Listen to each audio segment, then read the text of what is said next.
Good morning po. Magandang umaga sa inyong lahat. Sa lahat. Saan man kayo po nandyan. Ito man ay sa Nueva Ecija, Paco, Labo, Camarines Norte, at sa amin sa Barangay Salvacion, sa Tinamba, Camarines Sur. Good morning po sa inyong lahat. So ngayon nandito tayo sa chapter 17 ng Gawa. Ito po ay sa Thessalonica. Saglit lamang po. Ayan. Ayan. Kasi nakakasilaw ang araw. Okay. So chapter 17 ng Thessalonica. Buksan niyo po ang inyong mga Bible at tayo po ay makapagsimula ng pakinggan ano ang mensahe dito ng Panginoon sa pamamagitan ng mga apostol sa Thessalonica. Ano po? At bago po ang lahat, let's pray po muna. Hallelujah. Hallelujah. Nakakasilaw ang ating araw. Hallelujah. Let's pray. Hallelujah. Dakilang aming Diyos na makapangyarihan sa lahat. Pinupuri ka namin muli sa umagang ito, O Diyos, na kami ay muli mong pinaabutan ng mga mensaheng ito, Lord, sa pamamagitan ng buhay ng mga apostol, na dito nyo po pinapakita ang katapatan mo sa mga tinawag mo at ang kapangyarihan mong pinadadaloy sa kanila upang matunghayan ito ng mga tao upang sa iyo ay manampalataya. Kaya amang Diyos na dakila, makapangyarihan sa lahat, ganon din po ang dalangin namin sa iyo na patuloy niyo pong ibuksan ang kaisipan ng bawat isa ng mga nakikinig upang, Lord, makilala at matuklasan nila, Lord, makilala kanilang tunay, matuklasan nila ang kadakilaan at kapangyarihan mo, katapatan at pag-ibig mo sa aming lahat. Upang sa ganon, ang bawat puso, O Diyos, ay maging masunurin sa iyong mga salita. Salamat po, Ama, at maging sa akin, dinadalangin ko po ang aking sarili. Turuan niyo po ako ng lubos ang karunungan na nagmumula sa iyo ang mamutawi sa aking mga bibig. Salain niyo po ang bawat sumalabas sa bibig na ito dahil pinagkakatiwala ko po sa iyo ang aking buhay. Salamat po, Ama. Pinupuri ka namin, pinasasalamatan sa banal mong Espiritu na patuloy nagtuturo sa amin, at ang dalangin namin ito sa iyo ay sa ngalan po ng aming Panginoong Heso Kristo. Amen. Amen. So good morning. Nakakasilaw po ang araw. Hold on. Maagang maaga po ngayon dito ginagawa ko itong preaching saglit at ako ay atras ng kaunti upang maano ang ilaw, ang silaw. Ayan.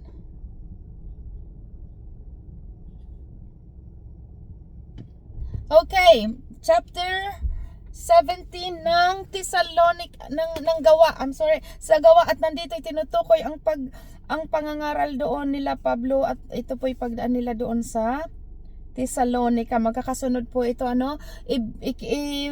sinasaysay dito ang bawat pinupuntahan ng mga apostol. Okay, verse 1. Sabi po dito, dumaan sina Pablo at Silas sa Antipolis at Apollonia hanggang sa makarating sa Thessalonica. Sa lungsod na ito may sinagoga ang mga Hudyo. So dito po, kinikwento dito, kadugtong ito ng chapter 15, mga kadugtong chapter 15, 14, na kumbaga sinasaysay po dito, ipinapaabot sa atin yung mga paghahayo nitong mga apostol, At ito nga po, sabi dito sa verse 2, at iyon ang kinaugalian nila Pablo. Siya ay pumasok doon sa sa lungsod, sa sinagoga doon sa lungsod na yon. Sabi po dito, sa loob ng 3 magkakasunod na araw ng pamamahinga, siya ay nakipagpaliwanagan sa kanila mula sa kasulatan. Ipinaliwanag niya at pinatunayan na kinakailangang magdusa ang Kristo at muling mabuhay. Sinabi niya, ang Jesus na ito ang Jesus na ito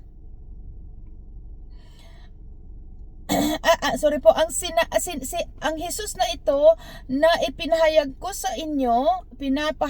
sa inyo ay ang Kristo. Naniniwala at nahikayat na sumama kina Pablo at Silas ang ilan sa kanila, gayon din ang maraming kababaihang kinikilala sa lungsod at napakaraming debotong Griego. So that time po na dumaan ito sila Pablo doon sa Thessalonica, marami po ang na-convert sa pagiging Kristyanismo. Nung ipinahayag po ito ni Pablo na ang Panginoong Jesus ay ang Kristo, at marami silang pinapaipaliwanag patungkol sa kasulatang ito, kaya marami ang nananampalataya, marami maging ang mga napakaraming mga debotong mga Griego, ganun din po ang mga, sabi dito mga naniwala din ang mga babaeng kinikilala sa lungsod. So ibig sabihin mga dignitaries o mga kilala, ayan. So verse 5, ngunit nainggit ang mga Hudyo, kaya tinipon nila ang mga palaboy sa lansangan at sila'y gumawa ng gulo sa lungsod. Kita niyo po, may opposition. So habang ito pong mga apostol na to ay nangangaral doon sa Thessalonica at marami silang na-convince na mga nakinig sa mga pagpapaliwanag ni Pablo patungkol sa Panginoong Hesus, nainggit itong mga Hudyong ito at sila'y gumawa ng mga kaparaanan upang manggulo. Ganun po kadalasan kapag ang tao naiinggit sa bagay na kinaiinggitan, sila ay gumagawa ng kaparaanan upang i-destroy ito. At ito po ang ginawa nitong mga Hudyo na yon nung makita nila na maraming nananampalataya sa Panginoong Hesus dahil sa pangangaral ng mga apostol. Gumawa po sila ng kaguluhan. At ito po na gumawa ang mga Hudyo ng kaguluhan. Sabi dito, at sabi dito nilusob nila ang bahay ni Jason at pilit na hinahanap sina Pablo at Silas upang iharap sa bayan. Nang hindi nila matagpuan ang dalawa, kinaladkad nila si Jason at ilan sa mga kapatid at iniharap sa mga pinuno ng lungsod. Ganito ang sigaw, ang ating lungsod ay napasok ng mga taong nanggugulo kahit saan na makarating, at sila'y pinapatuloy ni Jason. Nilalabag nilang lahat ang batas ng emperador. Sinasabi nilang may iba pang hari at ang pangalay Jesus. Kaya't nanggulo ang taong bayan at ang mga pinuno ng lungsod. Kaya't nagulo ang taong bayan at ang mga pinuno ng lungsod dahil sa sigawang ito. Si Jason at ang kanyang mga kasama ay pinamultan ng mga pinuno bago pinalaya. Ayan po ang nangyari sa Thessalonica. Ngayon lipat tayo dito sa Berea. Verse 10. Nang gabi ring iyon ay pinapunta ng mga kapatid sina Pablo at Silas sa Berea. Pagdating doon, sila'y pumasok sa sinagoga ng mga Hudyo. May mas bukas ang isipan ng mga Hudyong taga roon kaysa sa mga Hudyong taga Thessalonica. So mas open, kumbaga dito itong mga taga Berea ay hindi katulad ng mga Thessalonica na mga sarado, sarado ang kaisipan. At dito po sa Berea, tulad ng sabi dito, hindi sila tulad ng mga taga Thessalonica na masyadong sarado ang kaisipan. Sila po ay bukas, sabi dito, may pananabik silang nakinig sa paliwanag ni Pablo at sinaliksik nila araw-araw ang mga kasulatan upang tingnan kung totoo nga ang sinasabi niya. Tingnan nyo po sa atin. Tingnan nyo. Maraming mga tao na kapag sinara ng Word of God, yayain mo sa pagsimba o pagbabasa ng banal na aklat, may mga taong parang mga taga Thessalonica, sarado, saradong-sarado, ayaw, basta wag mo akong pangaralan, wag mong i-share ang Word of God. Ganyan po, yan yung mga kaisipan na parang taga Thessalonica. Pero ipotong may mga tao naman po na tayo nakakasalamuha na parang katulad nitong Berea, mga taga Berea. Itong mga taga Berea po, although hindi nila alam dahil nga ipinapangaral ng nila Pablo ang patungkol sa Panginoong Hesus, pero hindi nila agad na close ang kanilang puso. Ang ginawa nilang mga ito, pinakinggan, sinuri araw-araw. At yun, doon tayo nagsimula sa ganon. Hindi tayo basta-basta naniwala parang mga taga Berea. hindi basta-basta naniwala. Ang ginawa natin, sinuri kung totoo nga ang kanilang sinasabi. Katulad ng ginawa po nitong mga taga-Berea. Katulad po ninyo ngayon na nakikinig, ano?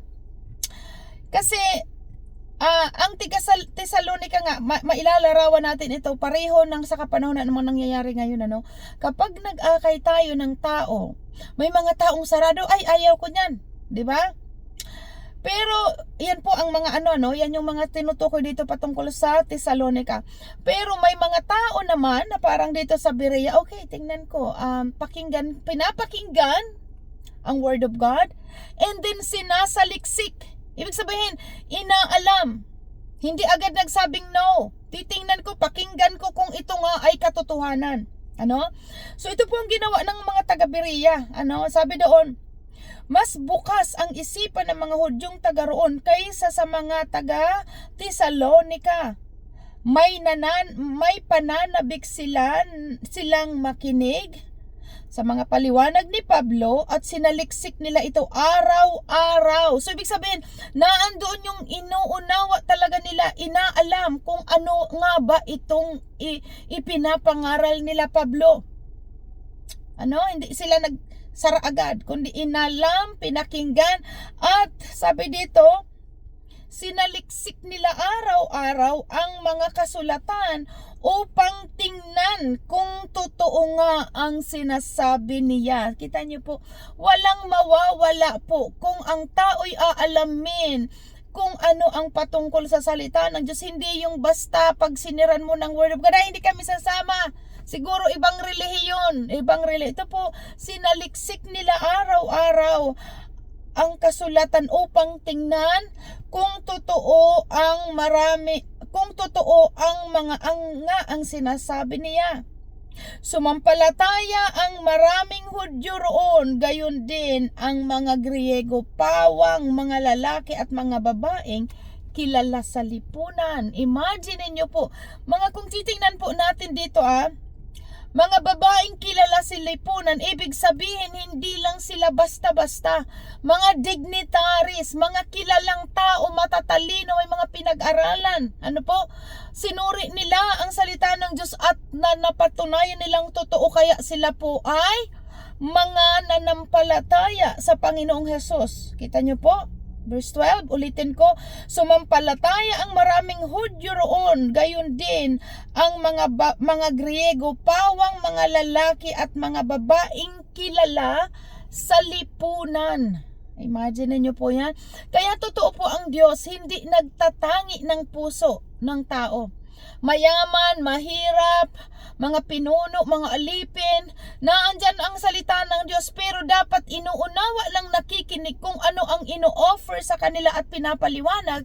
At tulad ng ginawa po ng mga taga-Bereang ito, dapat ang tao ay pakinggan ng Word of God, saliksikin nila ito kung katotohanan, dahil tunay po na habang naghahanap ang tao sa Diyos, siya naman po ay nagpapakilala sa tao.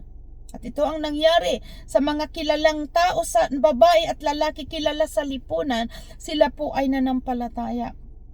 Subalit, nang mabalitaan ng mga Hudyo sa Tesalonica, remember mga taga Tesalonica po, matitigas ang ulo at ayaw nilang makinig dito, kaya ito po ang nangyari Subalit nang mabalitaan ng mga Hudyo sa Tesalonica na ipinapangaral din ni Pablo sa Berea ang salita ng Diyos, sila'y nagpunta roon at sinulsulan ang taong bayan upang gumawa ng gulo. Imagine niyo po itong mga taong ito sa Tesalonica, Ayaw nilang maniwala, pati yung mga taga-Berea na nakinig at nanampalataya sa pangangaral ni Pablo.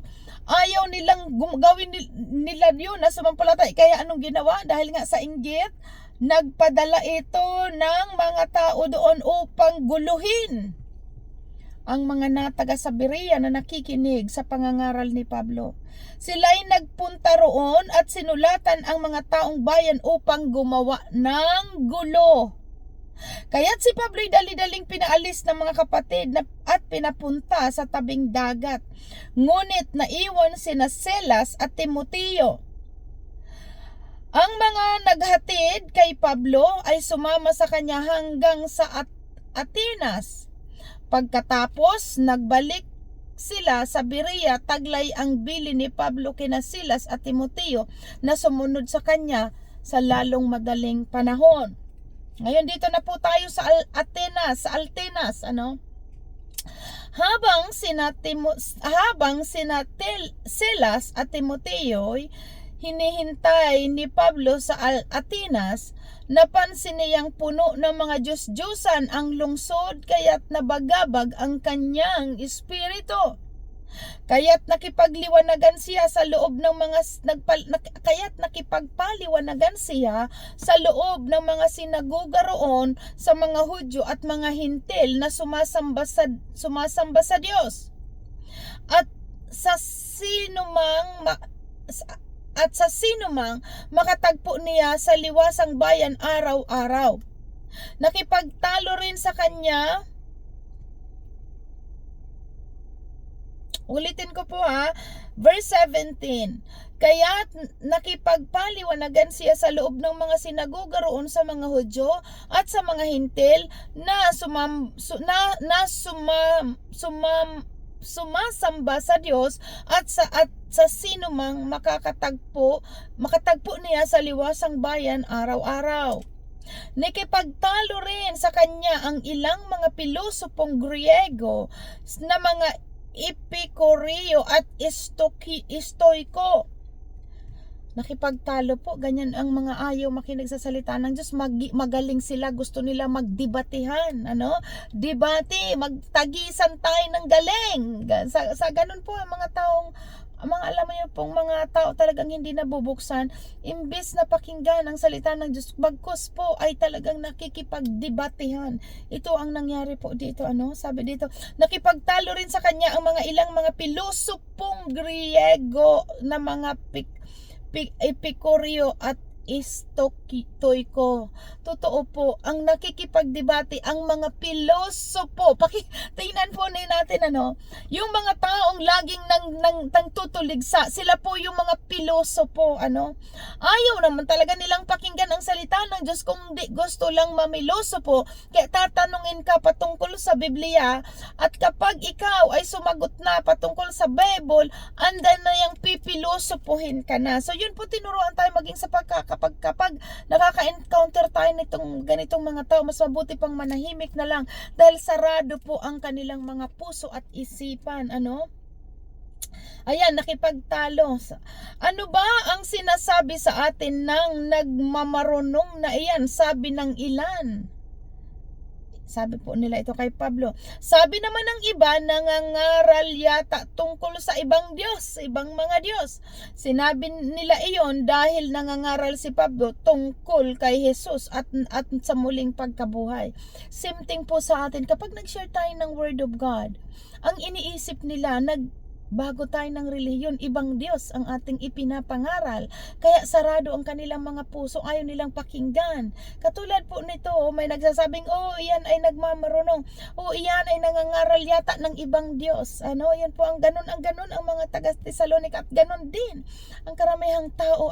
Sabi po dito, nangangaral yata tungkol sa ibang mga Diyos. Sinabi nila iyon dahil nangangaral si Pablo tungkol kay Jesus at sa muling pagkabuhay.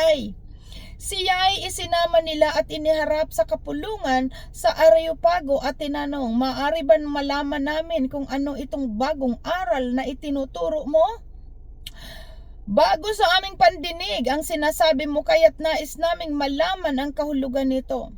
Sapagkat walang ginagawa ang mga taga-Atenas sa mga dayuhan na nanirahan doon kundi mag-usap-usap at makinig tungkol sa mga bagong turo. So yun po parang mga nagkukumpul-kumpulan sila, nagchichismisan at naghahantay. Ibig sabihin, kaabang-abang nila yung mga bagay na ganito, na mga bagong pangangaral. Gusto nilang ibig sabihin, hindi naman po nagchichismisan. I'm sorry, hindi ito chismisan. Kundi ito po ay, sabi po, pakinggan ulit natin. 20. Bago sa aming pandinig ang sinasabi mo, kaya't nais naming malaman ang kahulugan nito. Gusto lamang po malaman nitong mga Atenas kung ano yung nababalitaan nilang aral na dala-dala nila Pablo. Kaya sabi dito, dahil itong mga taga-Atenas po, wala silang ibang ginagawa kundi mag-alamin. Ito po sabi dito, alamin, sapagkat walang ginagawa ang mga taga-Atenas at mga dayuhan na naninirahan doon kundi ang mag-usap-usap at makinig tungkol sa mga bagong turo. Ayan. 22, tumayo si Pablo sa harap ng kapulungan sa Areopago at nagsalita. Mga taga-Atenas, napapansin kong kayo'y lubos na napakarelihiyoso sa maraming bagay. Sapagkat sa paglalakad ko sa lungsod at pagmamasid sa inyong mga sinasamba, nakakita ako ng isang dambana na may nakasulat, sa Diyos na hindi kilala. Ang Diyos na inyong sinasamba kahit hindi ninyo nakikilala, ang siya kong ipinapahayag sa inyo. Ang Diyos na gumawa ng sanlibutan at lahat ng naririto at ay ang Panginoon ng langit at lupa at hindi naninirahan sa templong ginawa ng tao. Amen. So ito po pinaunawa dito, ang Diyos hindi naninirahan sa templo na ginawa ng tao. Dahil malinaw po, hindi rin siya nangangailangan. Sabi di po, pakinggan po muna natin ang napakaganda nito. Ang Diyos na gumawa ng sanlibutan at lahat ng naririto ay ang Panginoon ng langit at lupa at hindi naninirahan sa mga templong ginawa ng tao. Hindi rin siya nangangailangan ng anumang tulong o paglilingkod ng tao sapagkat siya ay mismo ang nagbibigay ng buhay, hininga at lahat ng bagay sa sangkatauhan. Mula sa isang tao, nilikha niya ang lahat ng lahi sa mundo. Itinakda niya sa simula't simula pa ang kani-kanilang lang panahon at hangganan. Ginawa niya iyon upang hanapin nila ang Diyos. Baka sakaling sa kanilang paghahanap, siya ay matagpuan nila. Ang totoo, hindi naman siya talagang malayo sa bawat isa sa atin sapagkat nakasalalay sa kanya ang ating buhay, pagkilos at pagkatao, tulad ng sinasabi ng ilan sa inyong mga makata. Tayo nga'y mga anak niya, sapagkat tayo mga anak ng Diyos, huwag nating akalain na ang kanyang pagka-Diyos ay mailalarawan ng ginto, pilak o bato na pawang likha at ng isip at gawa ng kamay ng tao. Tingnan niyo po ito, pinaunawa po dito ni Pablo na napansin niya itong mga taga-Atenas na masyadong relihiyoso. Dahil marami siyang nakitang kung ano-ano mga ginagawa doon, mga ginagawang para sambahin.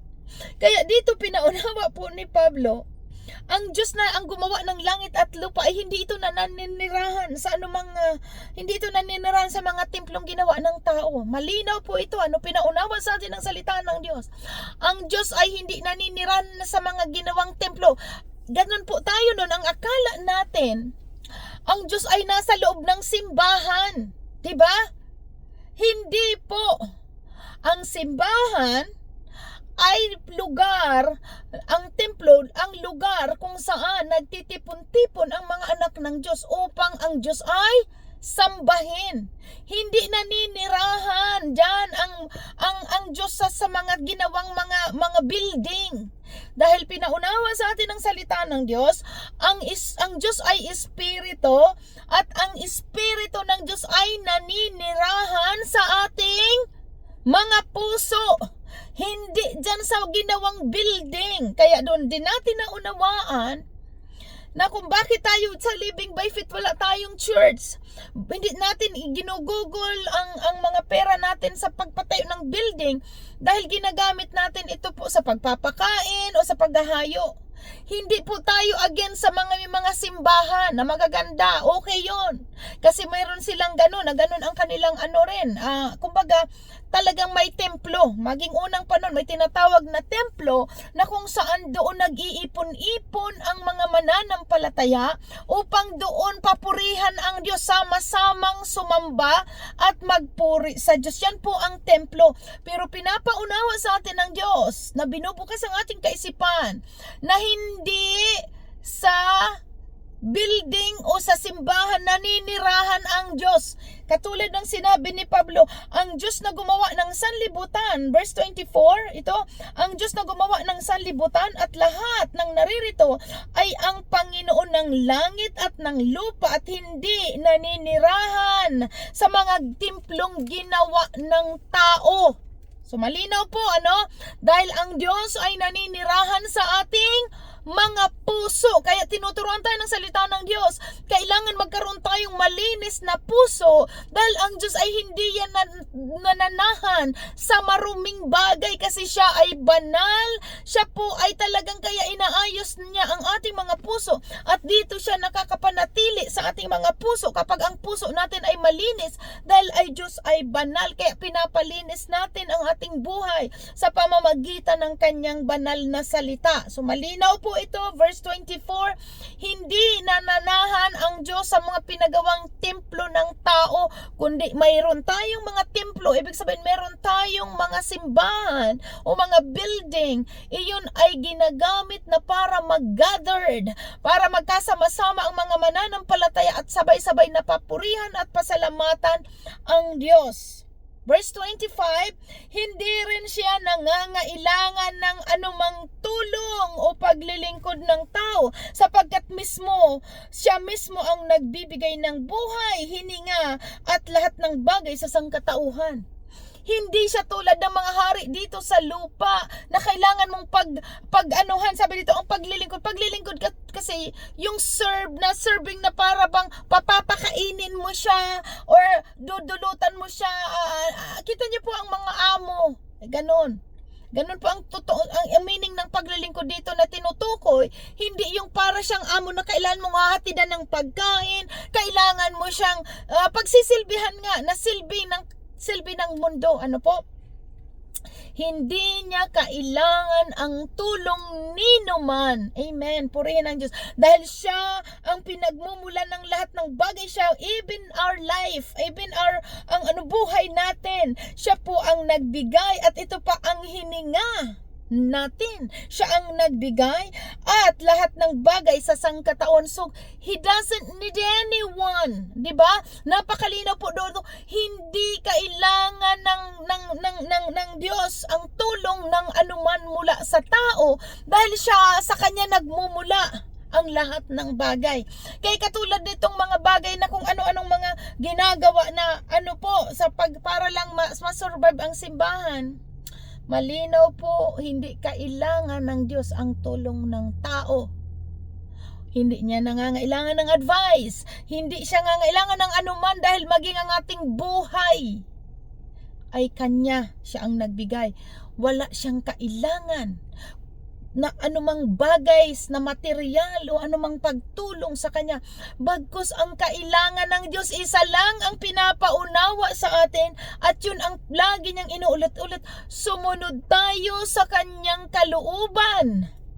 At ang hinihingi ng Diyos na inautos sa atin na sumunod tayo sa kalooban at lumayo sa kasalanan, hindi po yun sa kapakanan ng Diyos. Hindi niya kailangan ng anuman.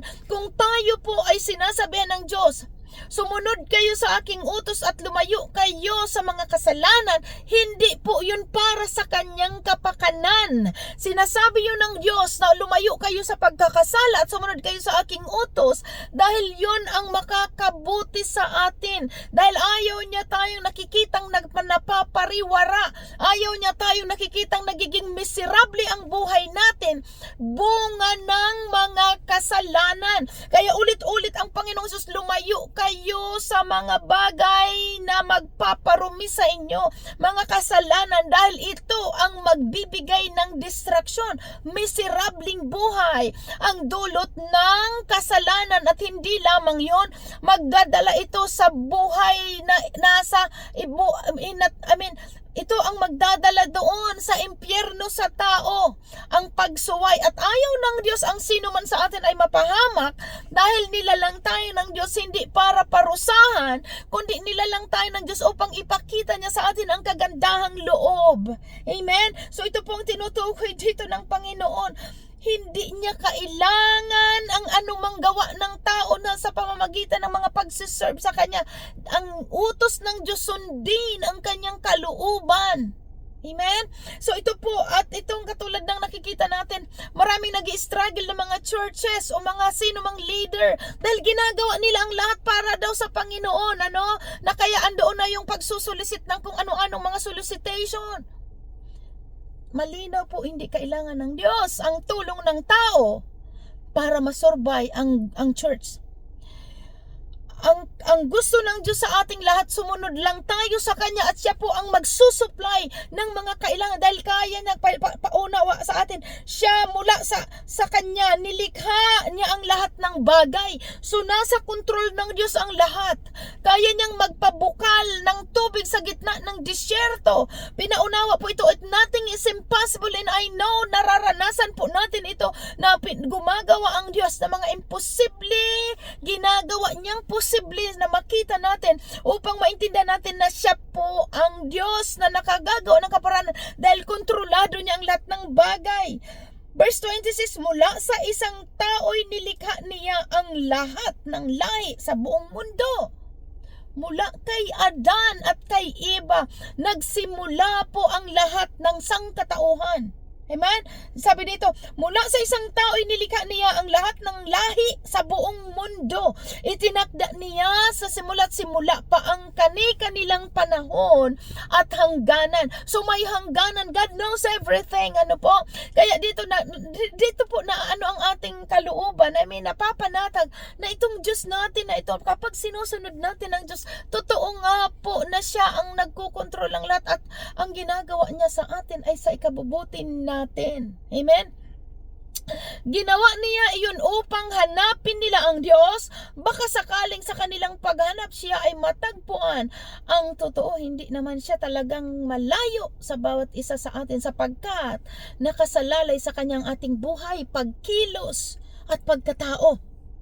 Amen? So, yan po, ginawa ng Diyos sa mga bagay na ganito po upang ang Diyos ay hanapin ng tao. At hindi po malayo ang Panginoon, katulad ng sabi ng iba, Diyos ko, nasaan ka, Diyos ko?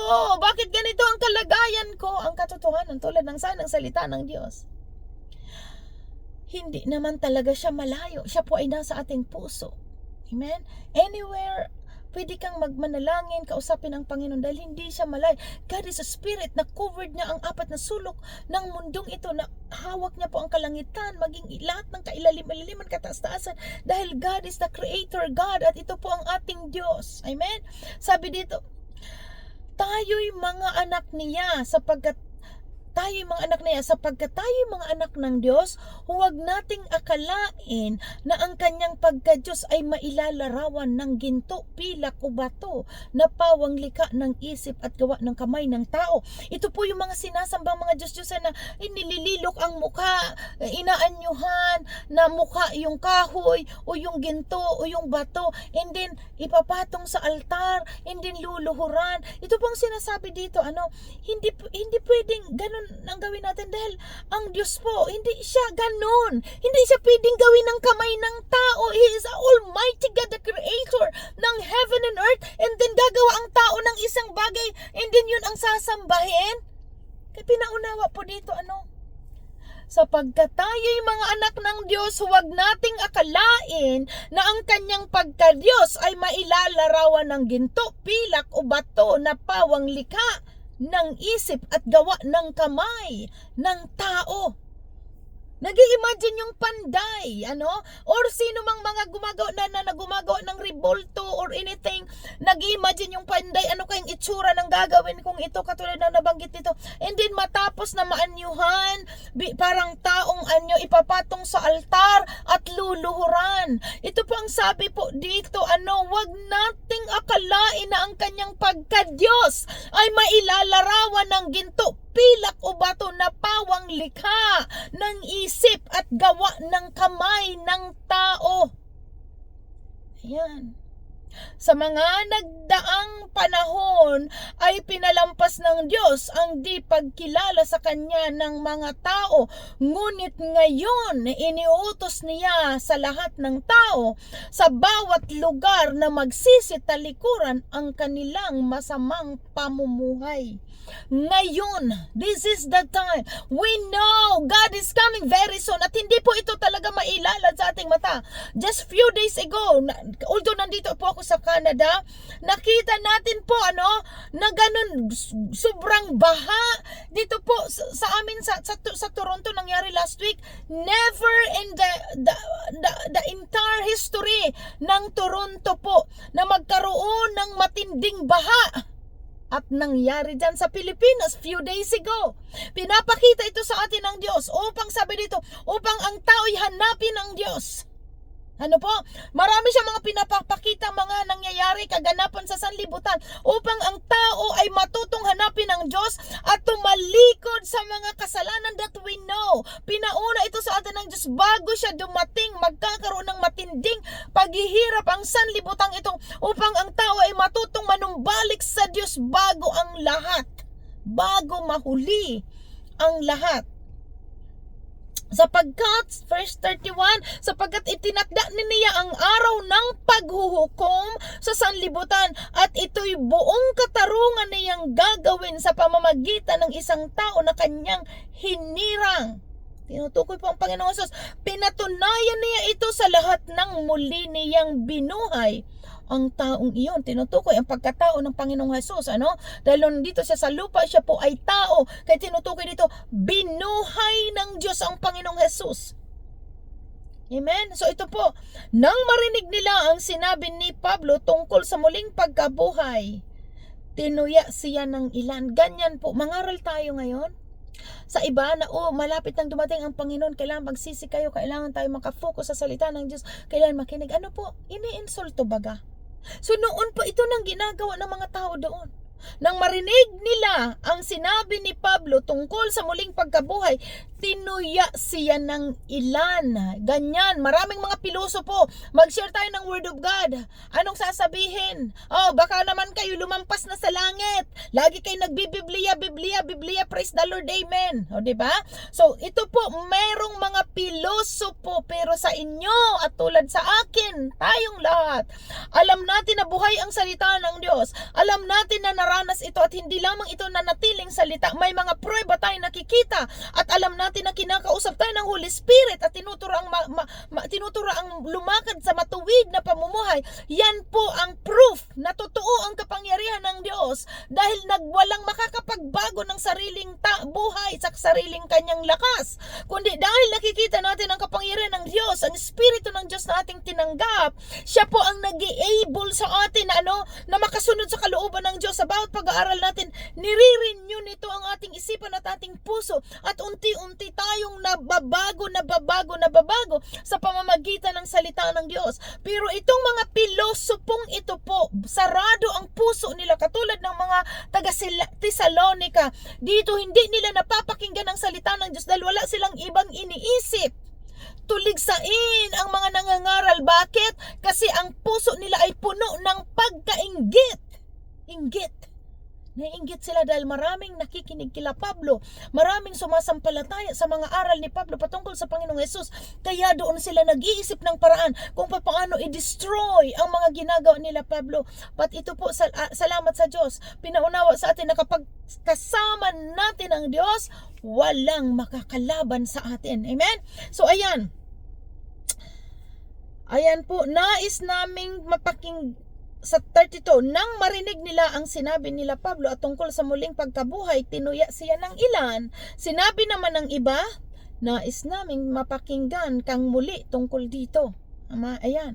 At iniwan ni Pablo ang mga ito. May ilang sumama sa kanya at sumampalataya sa Diyos. Kabilang dito sina Dionisio, nakaanib sa kapulungan ng Areopago, isang babaeng nagngangalang Damaris.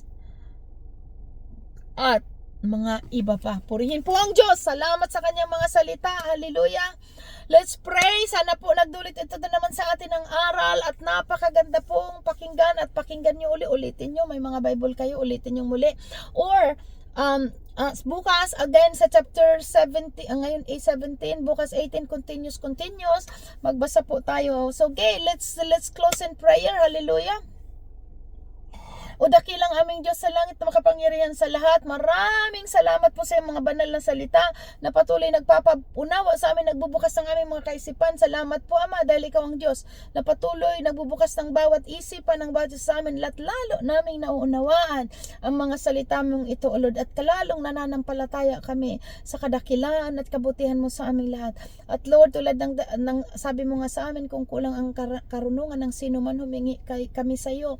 Kaya Ama, dinadalangin namin sino man Lord dito sa mga grupo naming ito ang kulang pa sa kaunawaan upang maintindihan ang salita mo. Dalangin po namin, dagdagan niyo pa po ang kanilang karunungan upang ito Panginoon ay magdulot ng malalim na pananampalataya sa iyo at ikaw ay maparangalan. Salamat po O Diyos, pinupuri ka namin Ama, pinasasalamatan ka namin sa lahat ng ginagawa mong ito, at ang dalangin namin ito sa iyo Ama ay sa ngalan ng aming Panginoong Heso Kristo. Amen. Amen. God bless. Hanggang sa sunod pong muli. Next week, balik kayo. Ingat kayo. God bless. Samahan kayo ng Diyos. Amen. Bye.